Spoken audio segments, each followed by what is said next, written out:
Actually, I got a couple of friends of African persuasion, and I gotta get rid of them, man. I gotta admit to you. I'm finding I'm spending too much money on clothes hanging out with them. Because I gotta, like, fucking try to keep up with their wardrobe. It's like every time they go out, they got all brand new shit on. All brand new shit. So when I show up with my white version of brand new, which is, I basically, I ironed the shit, right? I ironed it, right? It's new. They just start trashing me. I can't keep up with them, man. They got like fucking 58 pairs of sneakers. Ever notice that shit? Like every color fucking Timberland? And I don't give a shit what fucked up color their shirt is. They got a pair of shoes to match it and a hat. It's like a rule or something. They're the worst. Even when you wear some new shit, there's like some sort of rule that you gotta like space out the amount of time within which like that you wear it. Because God forbid you wear the same shirt within a 10-day period, one of them's gonna notice. All of a sudden just look at you funny like, this motherfucker's got the same shit he had on last Tuesday. And then the whole crowd's like, oh shit! Then everybody just starts making fun of your fucking clothes. First they do the math, like what was that, 5 days ago? 5 days? This motherfucker got 5 shirts! He got 5 shirts! And they start breaking it down. Yo, his first shirt be saying Monday, next shirt be saying Tuesday. Yo, on the weekend, he ain't be wearing no shirt.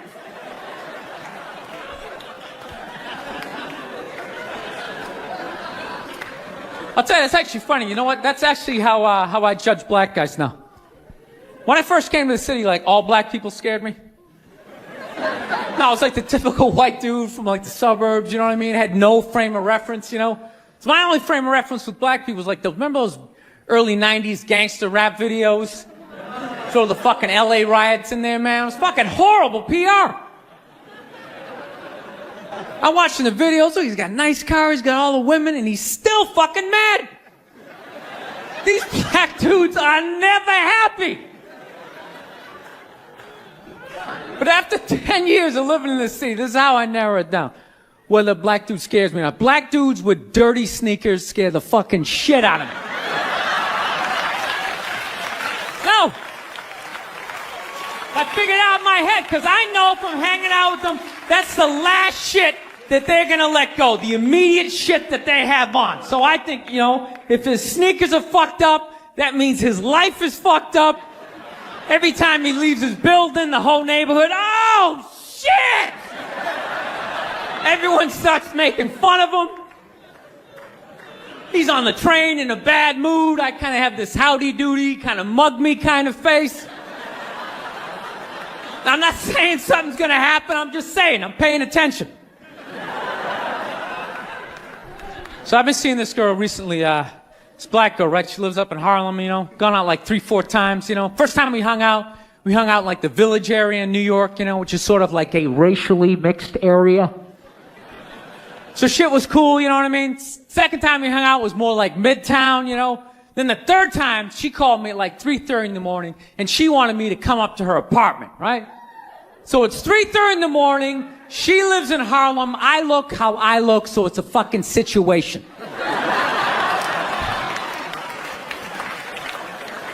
Yeah, because you know the deal, right? Basically, a white dude feels comfortable up to about like 98th, 99th Street, you know what I'm saying? The second the streets start getting into like triple digits, like 100, 101st Street, start getting like a little asthma, I'm like, yeah, fuck, it's starting to get a little high up here. You feel that little tightness in your chest? Can you feel that? 106th Street, you're like leaning on shit like, dude, where'd all the cabs go? How come there's no taxis up here? Dude, what's a bodega? I don't know what that is. Let's get the fuck out of here. So I'm praying to God she's going to tell me to take the subway, get off at like 105th Street, 103rd, you know, which is like the first stop in Harlem where I can still look over my shoulder and see like all the white people like disappearing over the horizon, you know? But she goes, no, man, you want to get on the Uptown 2-3 train, you want to get off at 125th Street. I'm like, God, fuck, 125th Street. Jesus Christ, that's like right in the middle of everything. I'm going to be surrounded on all four sides. I can't fucking do this.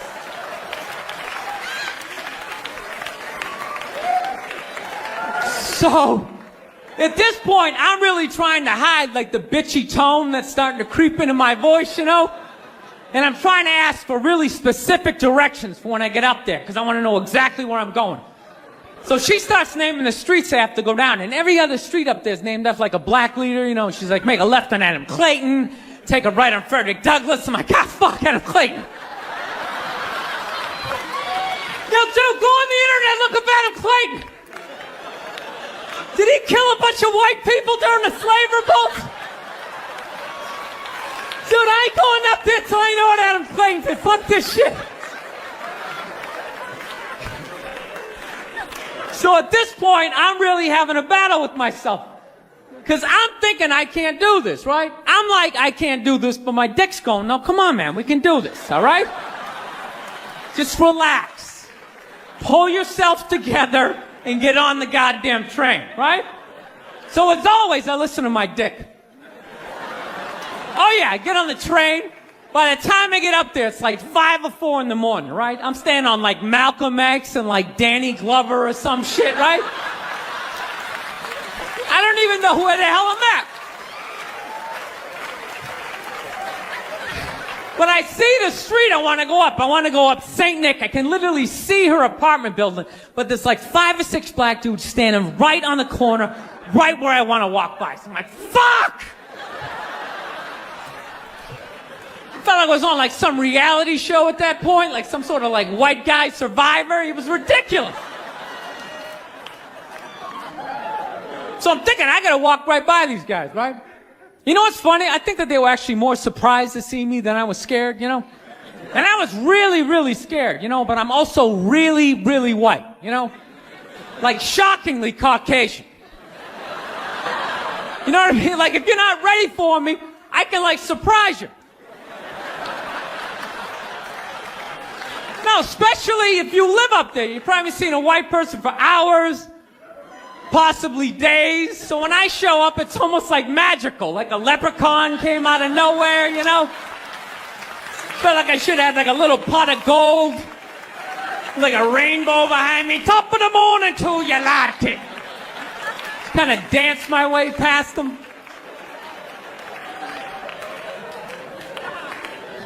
But it's been going all right, you know? Once I get in her apartment, I'm fine, you know? I relax. Sit down, you know, watch a hip-hop countdown. Pretend like I know the groups, you know what I mean? It's just getting there that's a fucking pain in the ass. But, you know, I don't get mad at it, because I figure, you know, black dudes got to go through the same shit, though, right? When you go out to the suburbs, go fuck a white girl. Right? Just that same awful feeling. But just leaving your people behind, you know, just less and less of you as you're fucking driving out there. Probably start off lean and you're all fucking cool. 20 minutes in, you're driving like 10 and 2, the radio's off. Like, dude, I don't like this shit. I don't like this shit at all. There's too much grass, I don't see any rims. This is fucked up. None of the windows are tinted. I can clearly see white people in every car. This is fucked up. Listen, you guys were awesome. Thank you so much for coming out. South, man, I had a real weird experience last time I came down here. I was in Nashville, right? Sort of an awkward social situation, right? I'm sitting at this bar. There's this white dude sitting like 2 stools away. I don't know him. He doesn't know me. And that's been in a bad mood all day, man. Got in a fight with this girl the other day.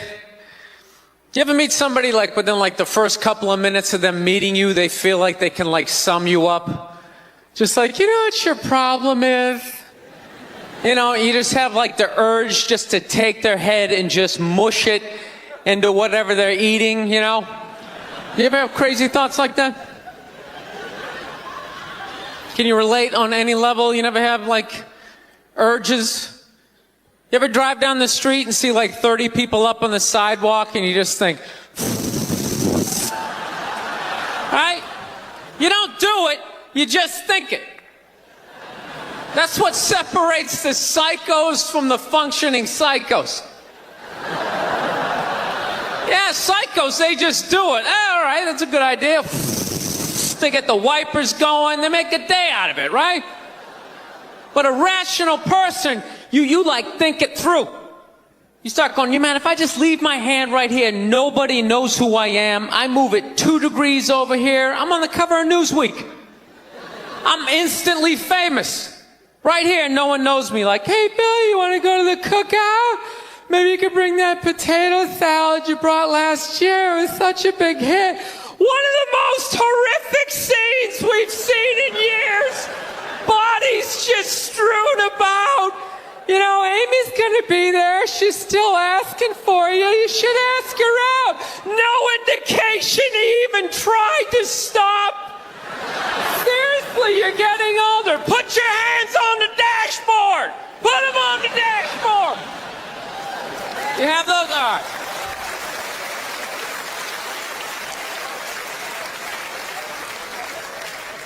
No, I have that stuff all the time. I do. My girl took me to a street fair recently, right? You guys have street fairs out here? You know, they close off the block, there's like shawarma, there's like stuff made out of buttons, right? People with no teeth are making keychains, right? It's a typical girlfriend idea. It sucks and it's gonna take all Saturday, right?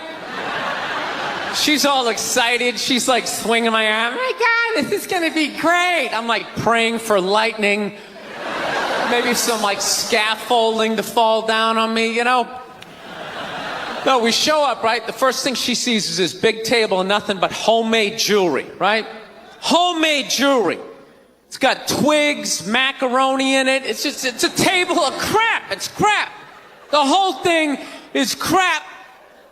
But she loves it. She's like, oh my God, look at these earrings. Do you like these? Do you think these are nice?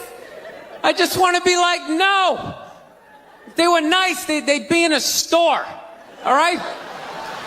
There'd be a roof, some sort of structure would be built around this. This is crap. This is just a table of crap. The guy's even wearing shoes. That's a good indication that this is crap. But I didn't want to ruin a day, so I'm like, yeah, go ahead, check it out. I'm going to go get some air. Even though we're outside, I think there's more air to be had, right? So I walk like 3-4 tables away and I come up to this lady. She got this big table of nothing but muffins. Muffins, right? It's like 85 degrees out. She's selling muffins and she's got this big stupid, look at the muffins I made, look on her face. And the second I saw that part of my brain was just like, dude, what would happen if you just walked up and just said, hey lady, these your muffins? Oh yeah? And I just started going, blam, blam, blam, blam, blam, blam, blam. Like, how many of these muffins could I mush before anybody did anything? I mean, realistically, I think I could have got the whole table. Because even if you saw me doing that, it would take at least 5 to 6 seconds to process. Like, did they say he could do that?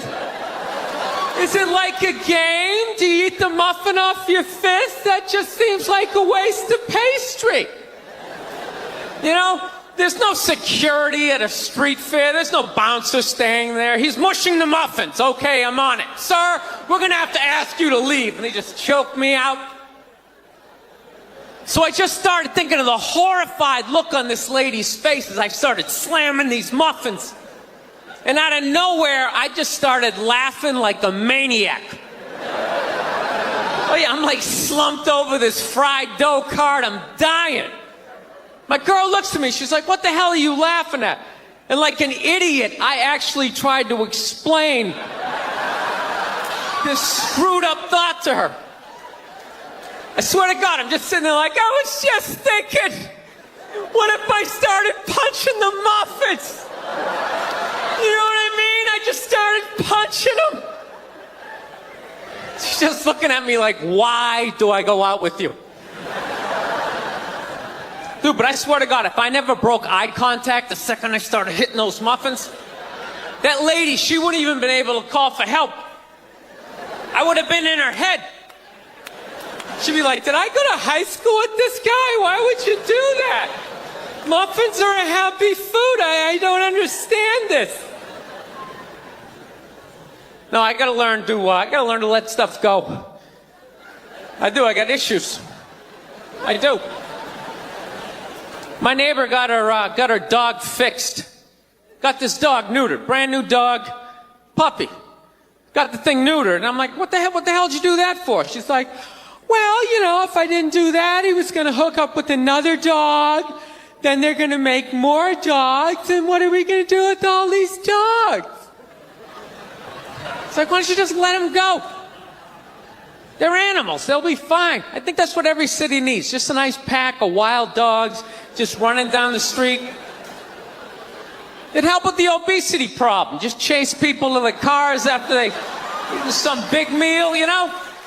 Just a nice pack of Rottweiler just running down the street. Listen, I'm out of time. You guys were awesome. Thank you so much. Have a good night. Thank you. Yeah, I grew up in a very, angry time. You know, you were afraid of your dad's dad. I've talked about this shit before, but I'm still working through it, so just bear with me. You just were fucking... Yeah, I love seeing kids nowadays loving their dad. Like, Dad, what's good? Want to go play, Dad? Let's go ride bikes, Dad! Dad! Yeah, when I was a kid, it was like, Dad, fuck, Dad, fuck! Run! Open a window! Mom, what did you see in that? Fucking lunatic, right? It was absolute fucking lunacy. And not just my house. I love my parents, but it was just the time. Everybody was fucking crazy. You were afraid, and people could put their hands on you, and other people's dads could hit you, and then you come home, oh, what the fuck did you do? I'll fucking hit you first. I'm just nuts. Teachers would grab you, dig their nails into your fucking neck. She'd come home. Well, she wouldn't have done that unless something fucking happened, right? It was all of that shit. Yeah, me and my siblings, we all beat the shit out of each other, you know? And then we all teased the dog, and the dog bit all of us, and we never got rid of the dog. One time the dog bit me in the face. I was fucking with it. It was eating it. I was like, and it just latched onto my face and was like that. My dad had to stitch me up and everything. We still didn't get rid of the dog, you know? He's a good dog. He had a moment. Jesus Christ. Well, Jesus Christ, you shouldn't have put your goddamn face down there near the fucking dog's there, right? No, I took mushrooms back in February for the first time ever. You know?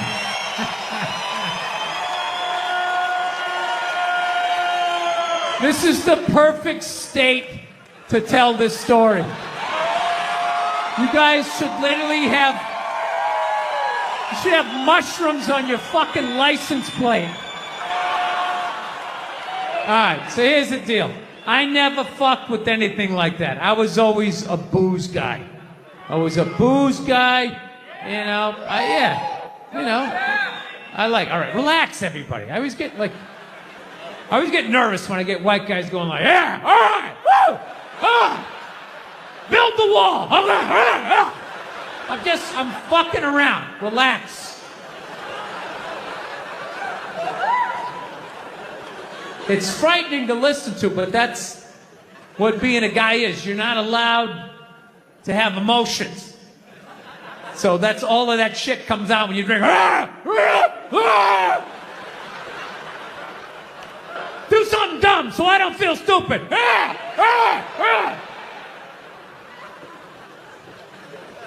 So, yeah, I was always like a booze guy, so I never fucked with psychedelics or whatever. So I figured, it was just one of those deals. I was out in the desert, man, and I was like, all right, I got somebody watching my kids, everything's fine, I'm in my 50s, if I gotta do it now or I'm never gonna do it, right? So this person, who may or may not have been my opening act tonight, goes, all right, man.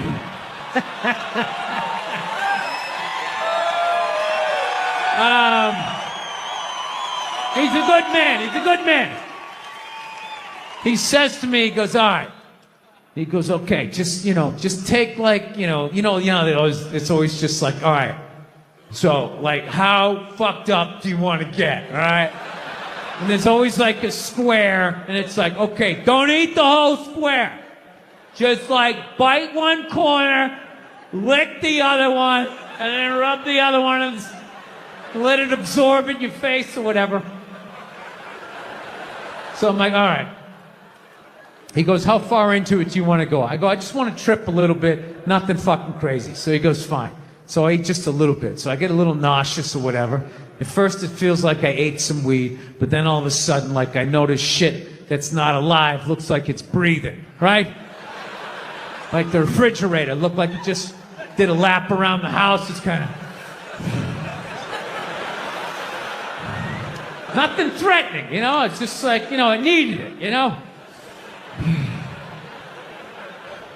TV started getting bigger. It's looking like it's gonna fall on me. All right? And I was doing fine. I was fine. I was like, I know that TV's not getting bigger. And if it is, I don't give a shit. Go ahead.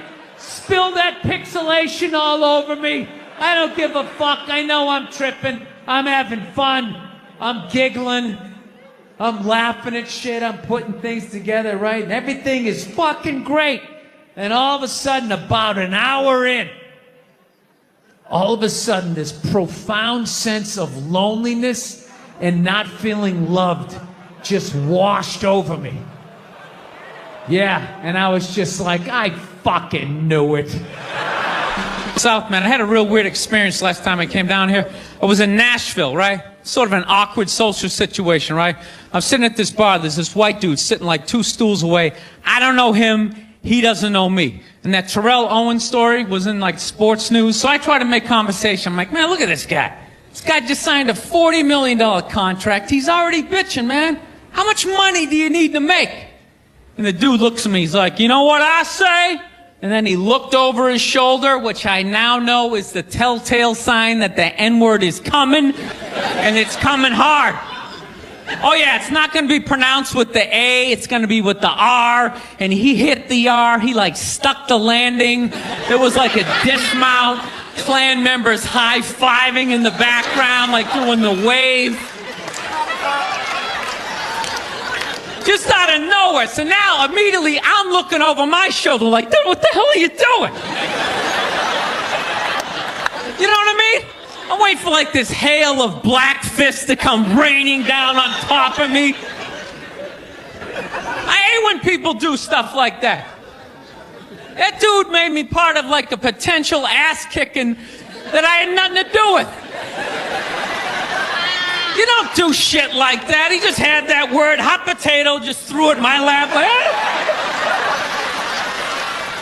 trying to pass it down to the next white dude. I hate when people do that, man. It's like, dude, feel me out first. Ask some questions. Do you like to fish? Have you ever fucked your sister, right? I start rattling off answers, then you go old school. You give me a pamphlet, you tell me about your militia. You don't just dive into it. That dude was one of the angriest people I ever met. I should have known that word was coming, because he was just watching Terrell, right? And anytime I would bring up, look at man, that guy's talking trash, he would just like flip out. He won't shut up! Those people get like so mad they're not even looking at you. Their eyes are up. You just shut up and play the game! You know what's funny? I don't even like Terrell, but now I love the guy. Because every time I see him talking trash, I know this idiot in Nashville is just losing his mind, like kicking over his kitchen TV. Shut the fuck up!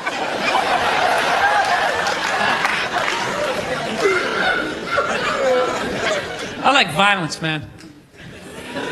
I am. Not like when it happens to me or if I see it live. I like watching it on TV, Watching people, get attacked by animals. Just get blasted in the face or something, you know? Like, I'm a huge sports fan. You know my favorite, like, moment of, like, the last year was in sports? That Detroit Piston, Indiana Pacer bench clearing brawl. Wasn't that great? That was one of the greatest things I've ever seen. I was so confused when I watched ESPN that day. They were like, that was absolutely disgraceful. Basketball fans, it just must be it. I'm sitting there looking like, I'm a basketball fan. I loved it. I thoroughly enjoyed watching out-of-shape civilians get the shit kicked out of them by professional athletes. It was fascinating. And I think as sports fans, we kind of had it coming, right? Because how many times you gone to a game, right? You got a little too drunk, you started screaming at some dude on the field who could clearly kick the shit out of you, right? If you saw him in the parking lot, you'd be like, hey, can you sign my stamp collection? I think you're awesome. You get in the game, you're all drunk, you're like, you suck, buddy! You're a piece of shit! And they're always calling him up, come on up here! No, come on up here! Well, they came up there. They did, and they kicked the shit out of everybody. It was great. It was like a cartoon. You're like beating up whole rows of people at once, like... I loved every second. I love how Ron Artest punched the wrong guy. Wasn't that great? He taught that dude a valuable lesson in life. When shit goes down, you don't just stand there like you're watching a movie like, wow, it's coming right at me. Must be in 3D or something. That was a 5'6", 110-pound white dude had an angry 6'10" black dude running right at him. That had to have been in his top 3 nightmares all time. Right behind getting his dick cut off and being lit on fire. And he just stood there. He's like trying to explain himself. Well, I still have the liquid in my cup, so there's no way I could have... It's an idiot. McDonald's exists for 2 reasons, okay? It's for drunk people and it's for children, all right? That's what this thing is. You know, you're in your car, your kids won't shut the hell up, you go to the drive-thru. You go to the drive-thru, you get a couple of poison burgers, you throw it down their throats, their little systems can't handle it. They start nodding off. And you're up front, you're bigger, you can handle a bigger dose of poison, you know what I mean? Pop in your Def Leppard cassette, you have a little moment for yourself. Yeah, that's what it's for.